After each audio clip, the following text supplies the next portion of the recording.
Racikan Berita. Assalamualaikum warahmatullahi wabarakatuh. Waalaikumsalam warahmatullahi wabarakatuh.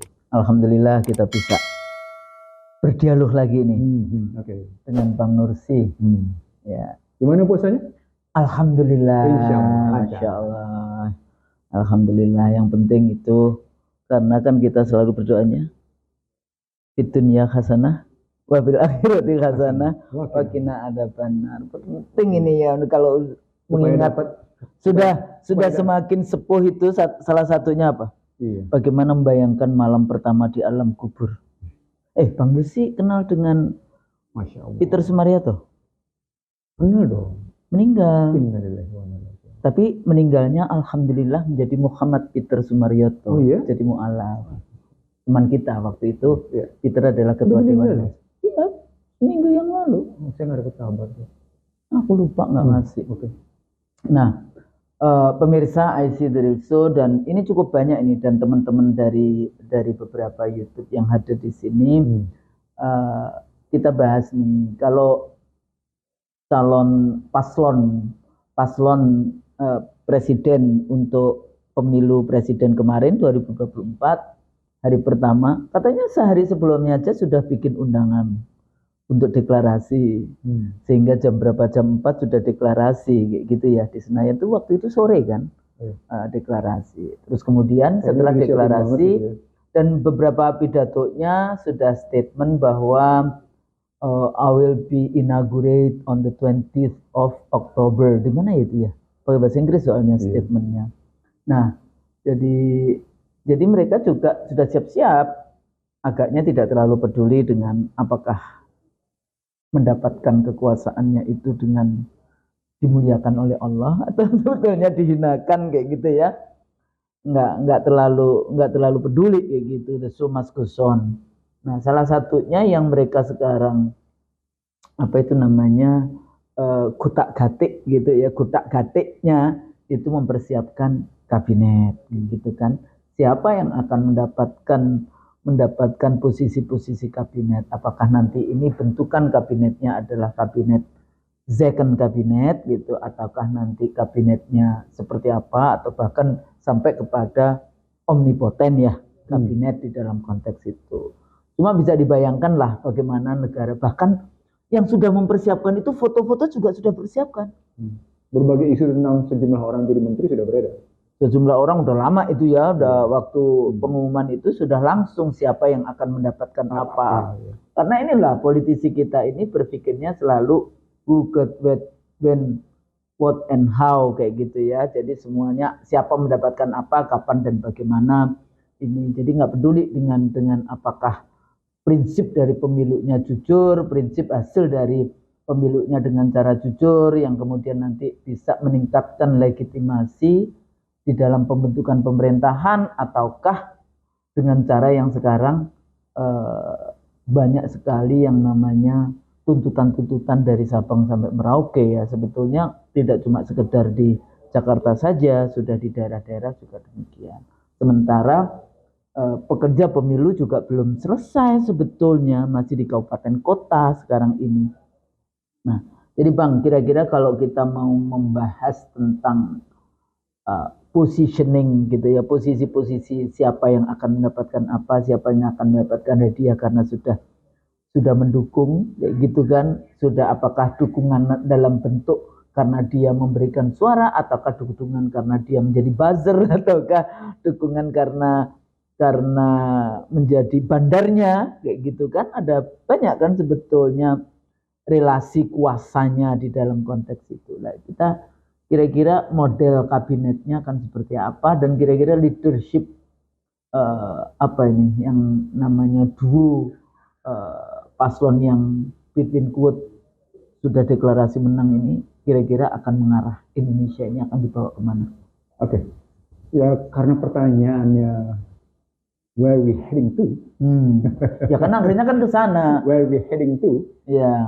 Saya akan mendekatinya dengan 3 pendekatan. Apa itu? Pendekatan pertama ketika hasil pemilu deadlock. Menarik kan? Kalau deadlock, maka tadi pembicaraan kita beberapa waktu lalu, DPR hanya mengeluarkan pernyataan pemilu harus diulang. Wah, gitu. Kalau kemudian tidak bisa dieksekusi oleh presiden, gimana? Seringkali kalau saya bicara kayak gitu, enggak, KPU udah punya 76 triliun kok. Oke, maksud saya, walaupun dia sudah punya 76 triliun, pernyataan dari cerita angket, salah satu putusannya, pemilu harus diulang. Ya. Yang kedua di sini, ada pemilu harus diulang. Tapi pemilu harus diulang dengan diskualifikasi yang melakukan kejahatan, atau dengan diskualifikasi yang nepotisme, atau betul-betul diulang semuanya. Enggak, tadi termasuk diskualifikasi itu muncul, DPR sendiri mengeluarkan siapa yang diskualifikasi apa enggak, gitu loh. Ya, itu. Makanya itu. Artinya fokusnya sebenarnya pemilu diulangi bukan hanya tidak termasuk pileknya. Bukan. Atau kemudian kalau termasuk pun pileknya bisa jadi gitu. Jadi itu karenanya presiden melihat, wah ini deadlock kalau kayak gini gitu. Kalau deadlock diperpanjang lagi. Nah, itu maksudnya. Kan ada keinginan memang. Nah, itu diperpanjang sampai 2027. Omongan kapan tuh? Omongan kita kapan tuh? Oh, mungkin setahun setengah yang lalu. Aja 2020 kita udah ngomong kayak gitu. Oh iya, 2020 ya. Sebelum Covid kita awal-awal. Awal-awal IC the real zone. Covid kita udah bicara kayak gitu. TESA tentang 3 periode, TESA tentang perpanjangan tambahan itu kita sudah ngomong berkali-kali.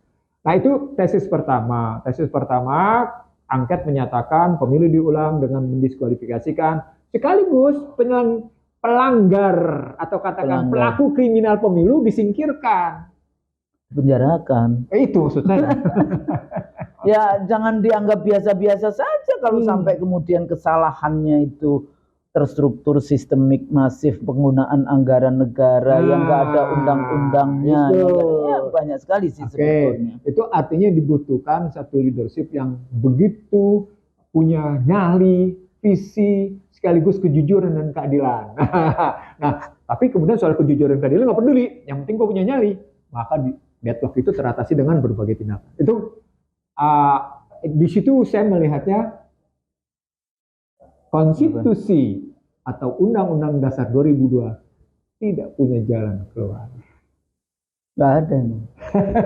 Tapi paling tidak ya, balik lagi, tidak hanya pada level elitnya, elit.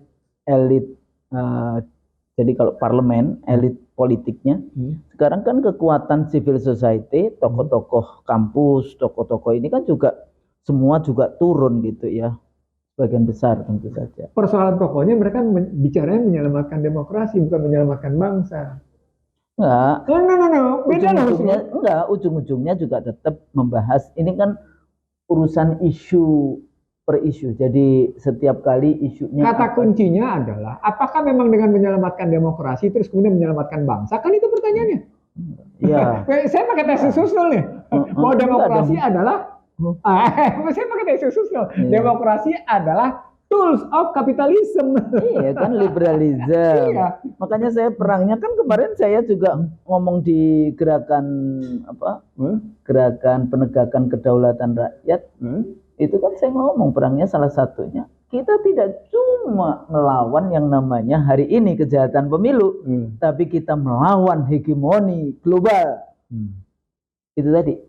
Liberalisme, kapitalisme. Itu makanya. Jadi kalau kita balik lagi ke situ, kita sesungguhnya bukan, saya ingin mengajak khususnya. Nggak, tapi kita ingatkan Bang. Jadi kalau Bang Nursi melihat bahwa sebagian dari kita hanya short sighted gitu ya, hanya melihat jangka pendek tentang demokrasi yang hancur kayak gitu kan, karena suksesinya, bahasa saya udah malpraktek ini, sudah pemilu gagal. Kayak gitu kan, tapi cuma menyelamatkan ini saja, tapi tidak menyelamatkan posisi negara dan bangsa ini. Saya tidak ingin mengikuti tesis demokrasi died in the darkness. Nah, ya itu kan. Saya tidak mau ikut itu gitu. Saya tidak ingin. Karena kita kan memang mau ini dekonstruksi sendiri. Demokrasi Pancasila. Nah, di situ jadi maksud saya begini Husnul. Kenapa saya mau ngajak Husnul bicara kabinet tadi? Saya ingin mengatakan inputnya beres dulu. Oke. Kalau inputnya beres, maka proses pembentukan kabinet akan melahirkan kebijakan-kebijakan yang memang berpihak kepada tadi visi dan misi berdasarkan kata pembukaan 45. Merdeka, berdaulat, adil, makmur, visinya. Misinya jelas. Tadi yang khusus sudah bilang berkali-kali. Bagaimana melindungi, bagaimana melindungi, bagaimana menyejahterakan, bagaimana mencerdaskan, bagaimana mewujudkan keadilan sosial, gitu ya. Dengan fondasi yang jelas, ketuhanan yang Maha Esa, hingga ujungnya adalah mewujudkan keadilan sosial tadi. Fondasinya begitu. Dan juga persatuan Indonesia, pasti. Itu yang ketiga enggak. Saya cuma shortcut aja. Jadi enggak maksudnya kadang-kadang dianggapnya kita ini kan kita agak sedikit nyeleneh gitu. Enggak discriminate against minority misalnya seperti itu. Padahal kita selalu rahmatan lil alamin. Persatuan Indonesia. Tipikal seorang Husnul Maria dan Ihsan Indonesia adalah tipikal bagaimana nilai-nilai kemanusiaan yang utama. Semua adalah ciptaan Allah. Iya, ciptaan Allah. Itu kita hormati dan kita hargai. Betul itu. Waduh, luar biasa penghormatan kita dan penghargaan kita terhadap nilai-nilai kemanusiaan. Jangan diragukan soal itu. Gitu ya. Nah, sekarang kita balik lagi Husnul. Kalau modelnya tadi kemungkinan deadlock dan kemudian begitu, maka suka tidak suka memang harus ada penyelesaian secara konstitusional. Nah, penyelesaian secara konstitusionalnya apa? Itu kita punya beberapa cara di situ. Apakah melalui resolusi kelembagaan di MPR, apakah melalui dekret gitu, atau kemudian dalam proses. Tapi sebelum siapa yang ngeluarin dekret? Nah, presiden. Tetapi jangan salah, dengan mengeluarkan dekret itu dia akan kembali ke MPR. Begitu kembali ke MPR, jika MPR-nya diisi, di sini menarik. Jika MPR-nya diisi oleh orang-orang yang memang mumpuni, kalau pakai bahasa kerennya. Dia bukan sekedar kompeten. Kompeten itu kan skill, knowledge, attitude. Komponen dari kompeten, skill, knowledge, attitude. Buat Ihsan Nursi dan Husnul, kompeten itu bukan cuma sekedar skill, knowledge, attitude, tapi juga ada kejujuran, tapi juga ada visi, tapi juga ada yang namanya insight analysis. Ulil albab. Iya, sederhananya itu. Dia langsung shortcut ulil albab dia. Ya, itu. saya jadi ketawa sendiri. Itu terminologi yang selalu kita pakai. Iya, dan harus terus-menerus dipakai, karena supaya memang tuntutan ulil albab itu dahsyat, dahsyat. Luar biasa di situ. Nah, sudah ya. Kalau kita bilang akhirnya MPR memang mensyaratkan lahirnya kepemimpinan yang memang ulil albab, gitu ya, maka dia akan menjadi ulil amri. Ulil amri. Lalu di situ ketemulah namanya Halil lemah. Hebat kan tuh. Nah, itu ini pikirannya kanan banget nih. Gitu ada bilang gitu. Kita juga kanan ya. Masa kita mau ambil kiri? Dan karenanya kalau kiri kita masih begini Husnul, melindungi. Oke, nah kita terusin Husnul.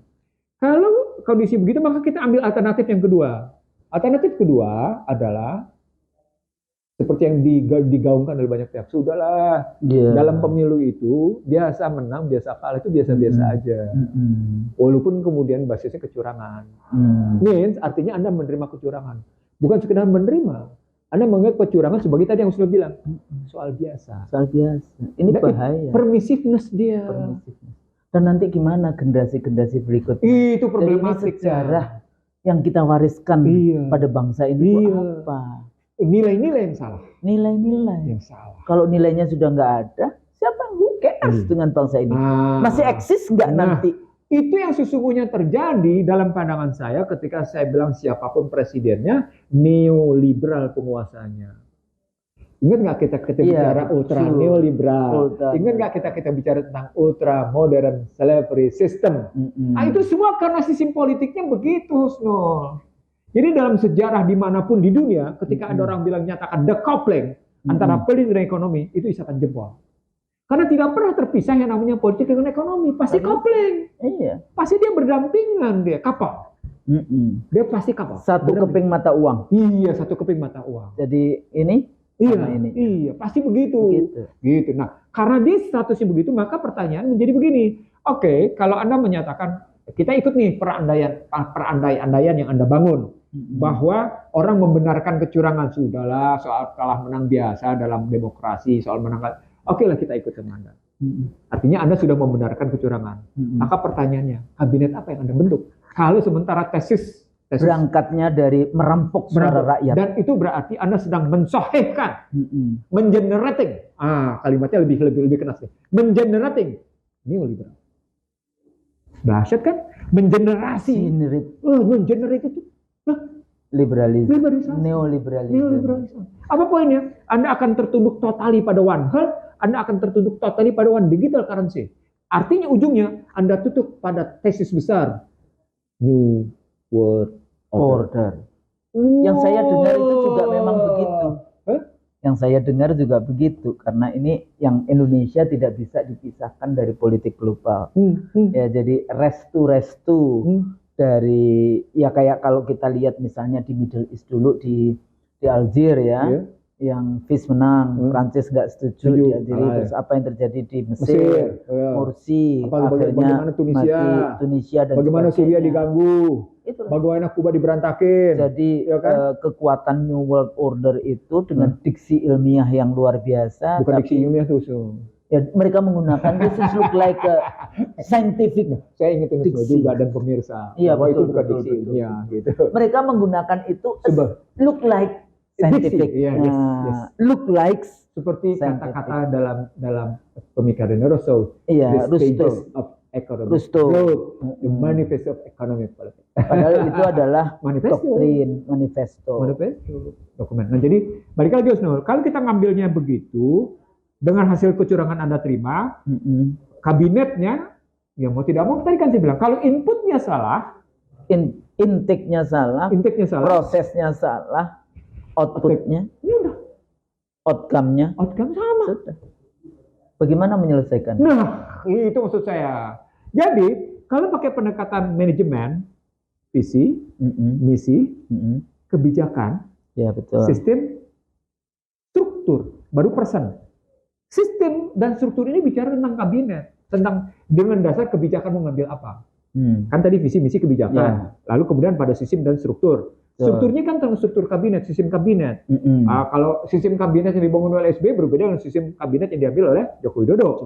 Misalnya contohnya begitu. Akibatnya strukturnya pun beda, gitu ya. Nah, sekarang pertanyaan besarnya, inputnya sudah, intake-nya sudah salah. Intake-nya sudah kecurangan. Masuknya saja udah kejahatan kayak gitu ya. Maka berpikir sistemik tentang visi, misi, kebijakan, sistem dan struktur mengakibatkan gitu. Itu yang saya bilang sesungguhnya tesisnya tadi seperti saya bilang, siapapun presidennya neoliberal penguasanya. Untuk bisa keluar dari situ, pertanyaan besarnya begini, apakah Anda menggunakan makan siang gratis itu sebagai tematik melawan neoliberal? Karena neoliberal itu no freelance, tidak ada makan siang gratis, dan kemudian Anda mau mengatakan makan siang gratis, maka simbol makan siang gratis itu adalah bentuk perlawanan, atau sesungguhnya Anda sedang meneruskan yang namanya no freelance.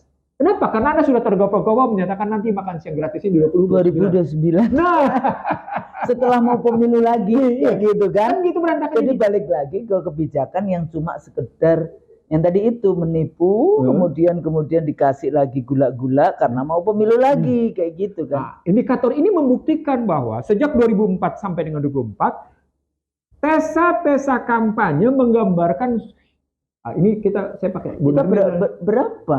Berapa kebijakan-kebijakan yang dulu dijanjikan saat kampanye itu dilaksanakan? Nggak, kita balik dulu gini Husnul. Ada model yang salah karena ada kritik dari kalangan tertentu bahwa dengan model RPJMN berbasis pada kampanye, pada hakikatnya adalah gambaran subjektivitas sekelompok tertentu. Iya, bukan konstitusi ya. Bukan konstitusi. Itu makanya penting balik ke GBHN. Itu makanya balik ke Undang-Undang 45 penting di situ. Supaya dia bukan gambaran dari, makanya saya tadi menggunakan tesis Gunnar Myrdal. Objektivitas adalah intersubjektif. Kan gitu ya, Gunnar Myrdal ya ngomongnya. Asian drama itu. Asian drama. Oke. Kalau dia kebenaran, objektivitas adalah intersubjektif, logikanya, maka logika visi misi selama kampanye delegalisasikan dengan yang namanya RPJMN, Kepres RPJMN, dia menjadi gambaran bahwa gerakan pemerintahan dengan kekuatan presiden sebagai segala-galanya, sesungguhnya gerakan subjektivitas. Jadi bukan lagi kepada janji suci konstitusi. Nah, walaupun diucapkan dengan konstitusi. Tapi apa dampaknya dengan posisi seperti ini? Dampaknya, maka seluruh kabinet, makanya diperlukan, Anda tidak perlu bikin visi misi, cukup visi misi presiden. Itu berarti, ini sebenarnya, sorry to say, ini asal katanya, saya sedang menggelitik halusnya. Saya sedang menggelitik pemikiran mereka. Sungguhnya negara ini menjadi subjektivitas Anda. Maka wajar dominant takes all. Despotis. Despotis. Totalitarian atau maka benar yang kita bilang autokrasi legalisme. Maka benar dia. Karena modelnya begini, dari segi kebijakan lahirnya begitu, dari segi orang lahirnya begitu. Tapi persoalannya ya, sejauh ini para elit ini paham nggak sih sebetulnya negara kita itu kemana, mau apa? Saya pernah diajak begini, Husnul. Saya pernah diajak begini oleh seorang elit politik di negeri. Anda boleh bicara macam-macam deh, kami nggak dengar kok. Oh, kita tujuannya bukan Anda dengar, Anda akan melakukan, Anda beriman atau tidak, bukan itu. Bukan itu ya. Tujuannya karena kita punya ilmu, kita dikasih oleh Allah ilmu, sedikit banget ilmu yang kita miliki, tapi kita punya kewajiban untuk menyampaikan. Menyampaikan, ya menginfakkan, menyampaikan untuk mencerdaskan itu tadi kan. Menginfak itu menyampaikan. Kan kita walaupun kita kan katanya walaupun cuma satu ayat, kan Allah walau ayah, kan kita disuruh menyampaikan. Karena apa? Karena itu untuk urusan diri kita juga. Nantinya saat di yaumil hisab, ya, dengan kondisi kepolitikan yang hancur lebur seperti ini, Anda punya ilmu, sudahkah Anda sampaikan amar ma'ruf nahi mungkar? Itu saja. Anda beriman atau tidak udah urusan Anda. Bahkan kalau dia sudah bicara dengan itu berat, artinya dia tahu sebetulnya kita menyampaikan apa, tapi dia tidak mau tahu. Nah nanti Anda yang akan dihisab sendiri, kan gitu logikanya. Jadi nggak masalah, silakan mau dengar nggak dengar itu bukan urusan kita. Yang penting kita sudah menyampaikan. Karena ada kalimat gini, Husnul. Gimana? Ada telinga tidak mendengar. Untuk apa Anda dikasih? Diciptakan oleh Allah telinga untuk ada mata melihat yang mendengari mana yang baik dan mana yang benar, kayak gitu kan? Iya, ada mata tidak melihat. Ada mata tidak melihat, ada telinga tidak mendengar, tidak melihat, ada hati beku. Ada hati beku. Apa poinnya? Bang, ini saya ingin mengatakan ungkapan bahwa ada mata tidak melihat, layak kilun, nggak pakai akal, apalah tak kilun, apalah tak tafakarun. Poinnya sebenarnya saya ingin mengatakan gini, Husnul. Kita sebelumnya sudah menyampaikan ada dua kesalahan sistem dan kesalahan aktor. Gitu. Tapi ketika kita sekarang sampai pada kesimpulan bahwa orang punya hati tapi beku, mata tidak melihat, walaupun kalbu yang dan ada telinga tapi tidak mendengar, maka problematiknya menjadi begini. Apakah ini memang bagian dari, maaf ya, azab bagi bangsa ini? Karena Anda sudah bisa azab, bisa laknat, sama aja ya. Laknat Allah. Pertanyaan besarnya, jadi bagi orang yang beriman ini adalah ujian. Bagi orang yang nggak beriman ini adalah laknat Allah. Nah, kenapa sampai saya ngajukan pertanyaan gini? Takut juga sih saya. Bukan, saya takutnya pasti, tapi saya ingin mengatakan begini lebih dalam, Husnul. Secara ekonomi Anda habis-habisan digulung oleh sistem riba, yang Al-Baqarahnya menyatakan Allah dan Rasulnya akan memerangi kamu. Pertanyaan, kita bayar ribanya berapa bang setiap tahun? Hampir 500 triliun ribanya saja, bunganya luar biasa. Udah ketemu di situ. Pinjol kemana-mana, karena dia gap luar biasa. Bang, nggak cuma terbulik pinjol, rakyat kita tuh sampai membunuh gara-gara mahasiswa saya, maksudnya mahasiswa UI, itu juga karena pinjol. Ada juga rektor yang kemudian kalau nggak bisa bayar disuruh pinjol. Itu harusnya negara yang bayarin. Sekarang juga kayak gitu. Ketika dibilang negara tadi sudah akhirnya balik. Kalau begitu pertanyaannya, RPJMN yang merupakan intersubjektif dari apa yang Anda sampaikan selama kampanye, itu menunjukkan bahwa dia tidak menyelesaikan masalah. Gagal menyelesaikan masalah. Saya ingin mengatakan sama Husnul, intersubjektif Anda itu gambaran negara gagal. Iya, emang failed state. Udah dari kapan-kapan Indonesia udah jadi failed state. Negara gagal gitu ya. Minimal pakai ukuran konstitusi. Gitu ya. Nah, karena itu, jika Anda sudah tahu bahwa intake-nya, pakai istilah Husnul, intake-nya, kalau saya pakai istilahnya inputnya, inputnya beres, maka kita seharusnya tidak tergantung pada rumus GIGO, garbage in, garbage out. Garbage in, garbage out. Yang datang garbage ya keluarnya garbage.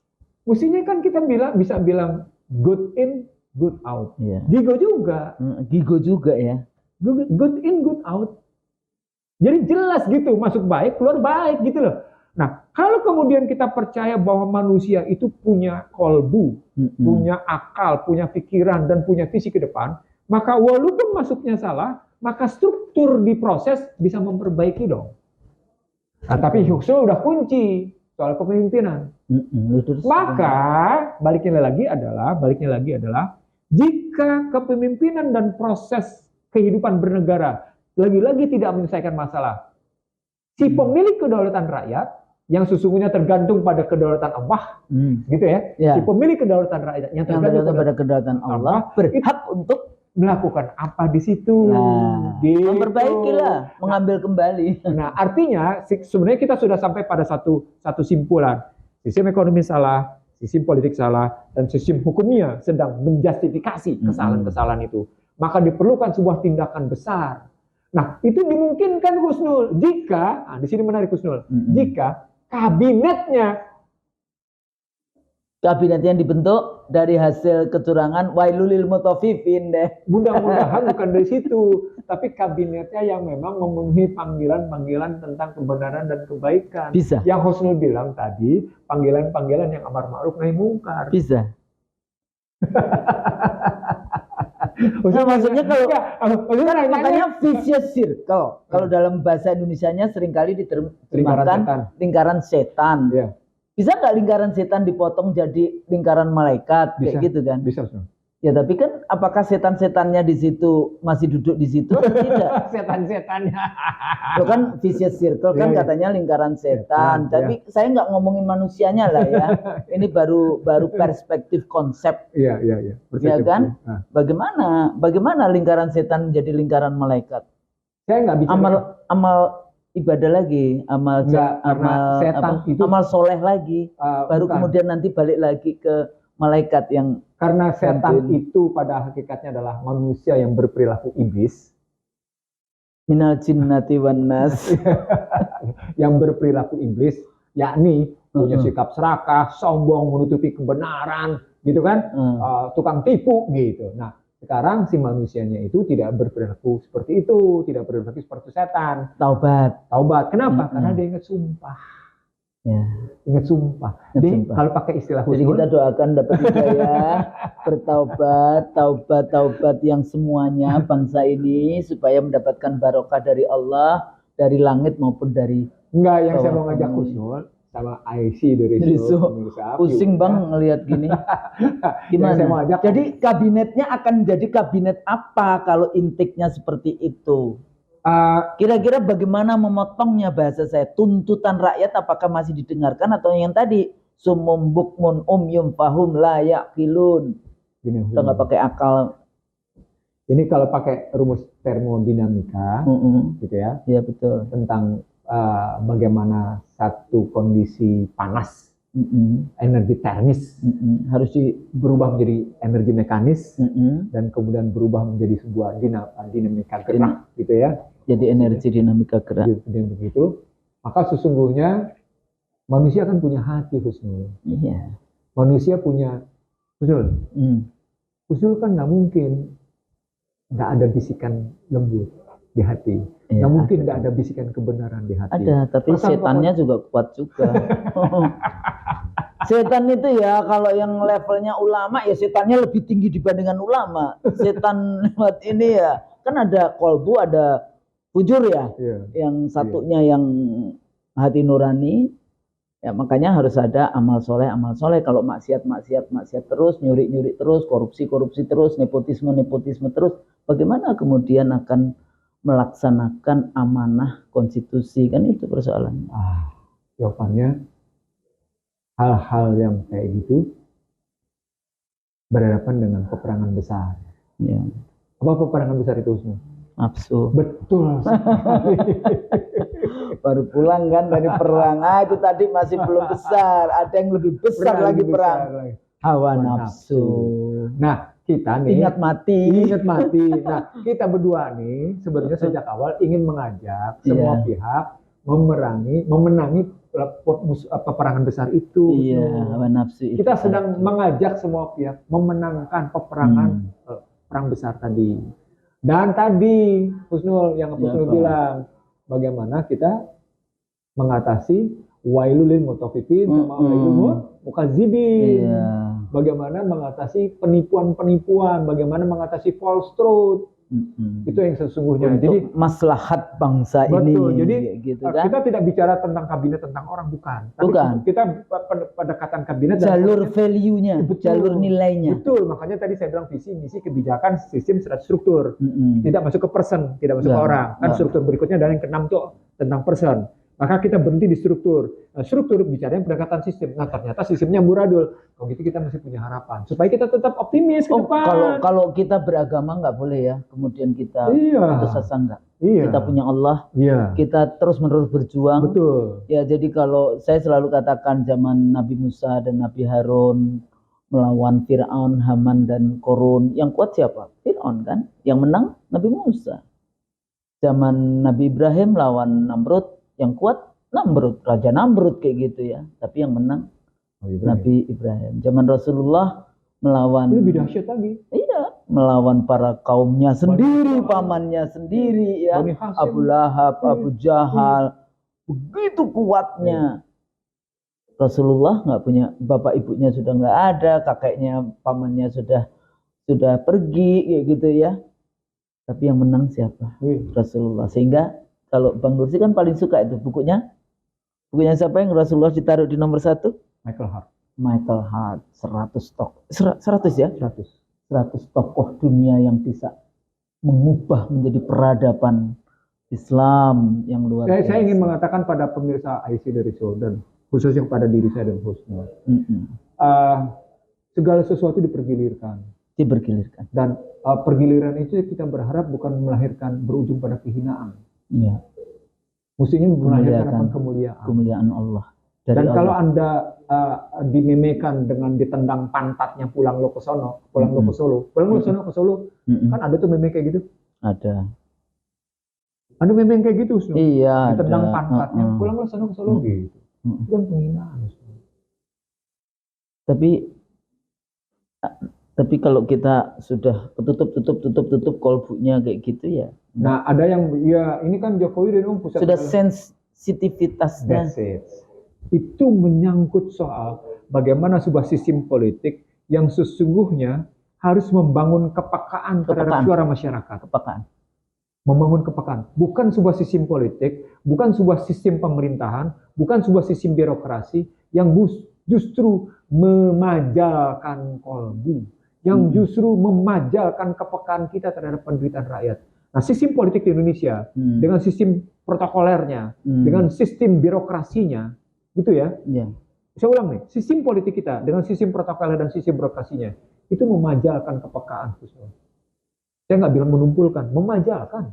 Lebih dalam istilahnya dari sekedar menumpulkan. Dia bukan cuma sekedar tidak bisa tumbuh kepekaan terhadap situasi. Dia nggak mengerti. Bayangin setiap demonstrasi Anda pergi, setiap demonstrasi besar. Itu undang-undang ibu kota udah Jakarta bukan ibu kota lagi. Suruh aja pergi ke sana. Iya, itu makanya yang nanti Usnul kita akan bicara soal bagaimana situasi Indonesia ke depan gitu ya. Kita tapi paling tidak, kalaupun kita balik lagi jadi yang tadi yang dimaksudkan Bang Nursi itu kita nggak bahas tentang siapa yang akan menduduki menteri apa. Tapi dapatkah kita gitu ya melewati situasi turbulensi politik seperti ini dengan hasil pemilu yang seperti ini, kira-kira value apa yang akan dibawa? Tapi kalau kita mau kita masih punya hope, ya udah mari kita bertobat bersama-sama kayak gitu kan. Yang tadi kalau saya kan vicious circle, lingkaran setan, bagaimana memotongnya menjadi di situ ada malaikat yang diperintahkan Tuhan untuk bekerja ngurus-ngurusin kita kayak gitu ya. Tapi ya value itu yang penting, dan value sucinya adalah konstitusinya udah amburadul, jadi kembali lagi kepada Undang-Undang Dasar 45. Itu karenanya kabinet ini penting melawan perang besar dulu. Penting melawan peperangan besar dulu. Selama mereka yang duduk dalam kabinet tidak bisa memenangkan peperangan besar itu, saya khawatir Anda punya jabatan legal terhormat, tapi secara sosial Anda tidak terhormat. Saya khawatir itu. Saya banyak menyaksikan, maaf ya, saya tidak usah ngomong nama lah ya. Tidak usah. Saya banyak menyaksikan, iya secara legal Anda terhormat. Ya. Anda bukan terhormat, Anda legal, iya, berkuasa, kayak gitu ya, legal. Iya. Tapi siapa yang menentukan? Iya. Diputuskan oleh siapa? Iya, KPU, dimenangkan oleh KPU, dimenangkan oleh Bawaslu, dimenangkan oleh MK. Kan secara filosofi gini, Husnul. Kekuasaan politik itu kan berbuah pada rasa hormat orang. Ya. Berbuah pada rasa penghargaan orang. Respect. Berbuah pada rasa kemudian. Legitimasi sebetulnya. Sebetulnya begitu posisi. Ada poinnya adalah bagaimana rakyat menghormati dan menghargai, kan gitu ya. Iya betul. Tesis ini sebenarnya sudah salah secara filosofis karena rakyat tidak lagi dilihat sebagai sumber kedaulatan rakyat. Iya. Tapi rakyat sebagai objek kedaulatan. Ini problematik besar. Suara rakyat. Karena suaranya diambil. Iya. Nah itu yang saya sebut sebagai ketika filosofinya kekuasaan itu melahirkan penghormatan penghargaan, dia beda sebenarnya karena sesungguhnya rakyatnya yang tetap harus dihormati dan dihargai. Nah, dalam konstruksi kabinet saya ingin mengatakan pada IC dari show bahwa kabinet yang kita bicarakan kali ini adalah kabinet yang sesungguhnya jangan ditutup dengan seperti kondisi sekarang. Sorry to say, Anda boleh mendapatkan survei bahwa Anda tetap dihormati dan dihargai. Tapi realitas, Anda juga patut tahu bahwa jadi berada di balik survei-survei itu. Beyond the numbers. Beyond the... berlindung dari pasal-pasal juga gitu loh. Dan jangan terburu-buru bahwa Anda punya jabatan itu kemudian nanti setelah saya pernah bilang dalam satu kesempatan, cobalah saksikan bagaimana kehidupan Huzul punya teman berapa orang yang pernah jadi menteri? Ya lumayan lah. Banyak ya. Setelah itu kemana mereka? Nggak tahu. Jelas. Tidak tahu gitu. Begitu juga teman-teman Huzul yang jadi anggota DPR. Anggota DPR banyak, juga yang di partai banyak. Sekarang saya tanya lagi lebih, berapa banyak teman-teman Huzul yang kemudian atau katakan juniornya Huzul pernah menjadi KPU terus kehidupannya gimana setelah itu? Nah, iya, ada yang junior saya, ada yang tetap bertahan KPU. Seperti Husnul. Ketua KPU meninggal. Coba. Jadi artinya begini Husnul. Saya ingin mengatakan, saya ingin berbagi lewat IC dari show, saya ingin berbagi lewat semua kanal YouTube ini bahwa Anda tidak bisa melihat kehidupan itu cuma dalam perspektif kekinian. Anda harus melihat setelah menjabat. Saya pernah punya pepatah begini, mana lebih hemat, menikmati selama menjabat atau menikmati setelah menjabat? Menikmati setelah menjabat. Apa artinya? Artinya bahwa di dalam pada saat kita menjabat akhir yang baik. Akhir yang baik. Namanya husnul mar'iyah. Iya. Insya Allah menjadi husnul khotimah. Itu loh. Jadi saya ingin mengajak, jujur saya bilang, saya ingin mengajak semua kalangan menutup dengan kebaikan. Betul semuanya. Jadi silakan Anda menyusun kabinet dengan sebaik-baiknya gitu ya. Yang tadi Husnul sudah meragukan sedemikian rupa, ini keraguan Husnul tentang kabinet yang baik. Kalau saya masih mengatakan dalam posisi bagaimana sesungguhnya rumus tentang garbage in garbage out bisa diubah menjadi garbage in, taubat, kemudian amanah. Gitu loh. Tapi kan ini urusannya akhlak. Akhlak itu nggak bisa cepat kayak gitu ya. Itu membutuhkan keimanan dan ketakwaan yang luar biasa. Bukankah Anda dikasih kesempatan untuk melakukan revolusi? Iya betul, revolusi akhlak. Revolusi akhlak. Iya. Dan itu berarti Anda hijrah dari perilaku yang hijrah. Mari kita hijrah. Iya. Jadi kalaupun nanti terbukti Umar bin Khattab dulu juga luar biasa. Tapi habis itu menjadi pembela. Iya, benar. Gitu. Tapi kalau Khalid bin Walid kalau kita melihat politik hari ini, ya saya itu kayak ya Allah membaca sirah nabawiyah, bagaimana yang namanya Rasulullah dulu, para pemimpin Khulafaur Rasyidin setelah Rasulullah kayak gitu. Nggak ada itu pemikiran-pemikiran yang cuma menumpuk kekayaan untuk diri sendiri. Itu makanya makanya balik lagi ke tesis kita yang selalu kita ungkapin Husnul dalam IC The Ratio. Kepemimpinan itu memang sangat penting. Walaupun sistemnya busuk, tapi kalau kepemimpinan baik, bisa Masih jadi bisa. masih bisa kayak Iya. gitu. Jadi walaupun Undang-Undang Dasar 2002 ini sudah inkonsistensi secara paradigmatik, konsepsi dan teori, tapi jika ditemukan pemimpin yang baik, mungkin kita bisa mengajak lagi untuk ke arah yang jalan yang baik, Tapi jalur kalau- yang baik gitu. Bang, Ya. tapi kalau balik lagi ya, semuslim tentu saja beriman pada, ya jadi the book itu artinya Al-Quran. Di situ kan lengkap dengan justice itu unseparable. The book, hukum, law, justice itu unseparable. Nah, kalau kita kemudian yang the separation between state and church, pemisahan antara negara dan agama itu terus-menerus dipertontonkan, menurut saya ya hilang itu tadi. Nah itu kalau usul ngambil kayak gitu, itu berarti orang-orang itu tidak sampai pada posisi kita pun usilat dan gimana? Usilat dan Fusilat. Kitab yang demikian detail, tertata rapi, sistematiknya benar, dan lengkap dengan segala macam kejelasan tentang apa saja.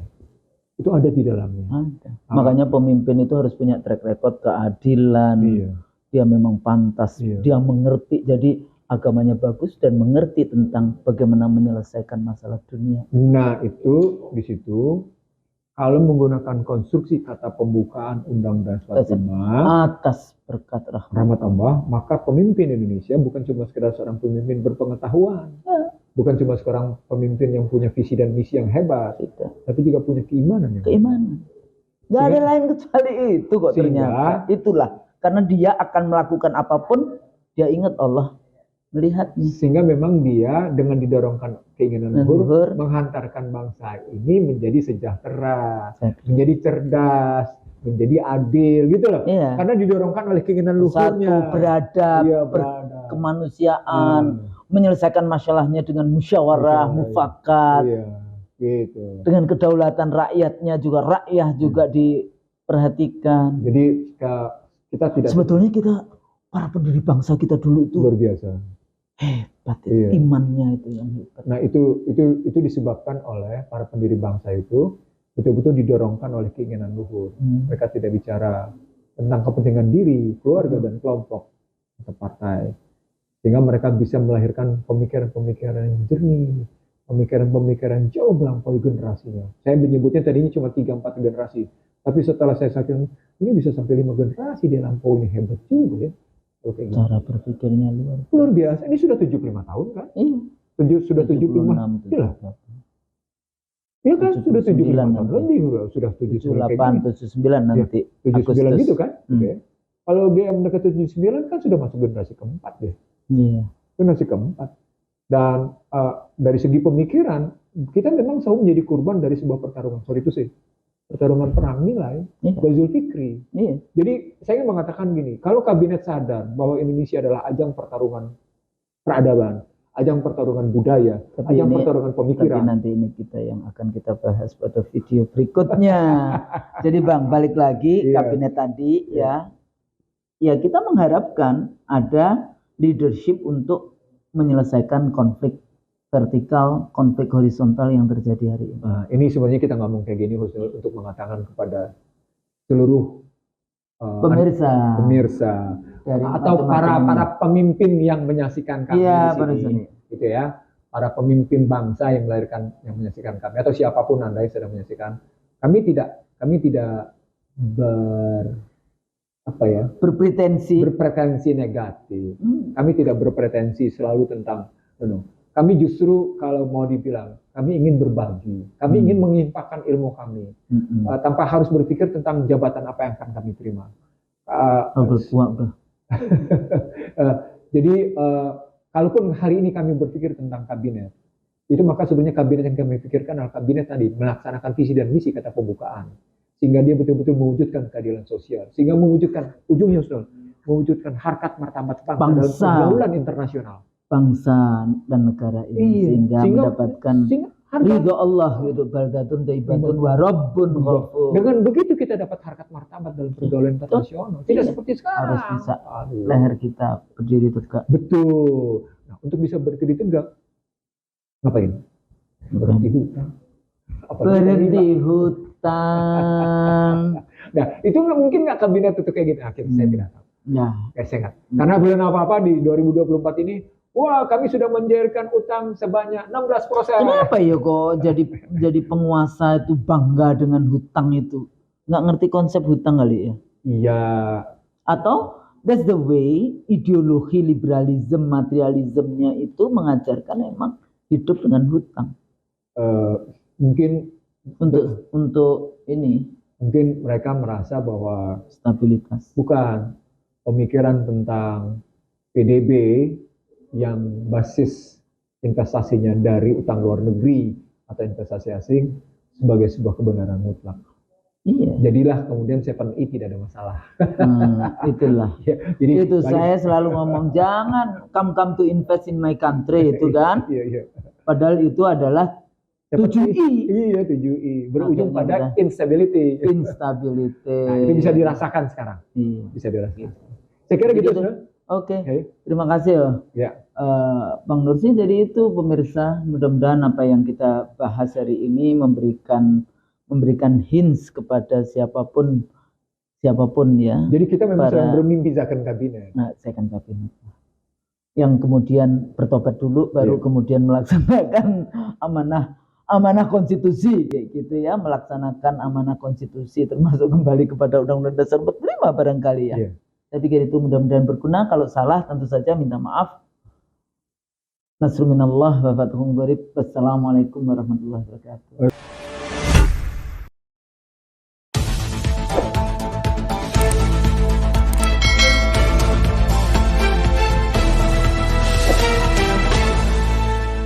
Racikan Berita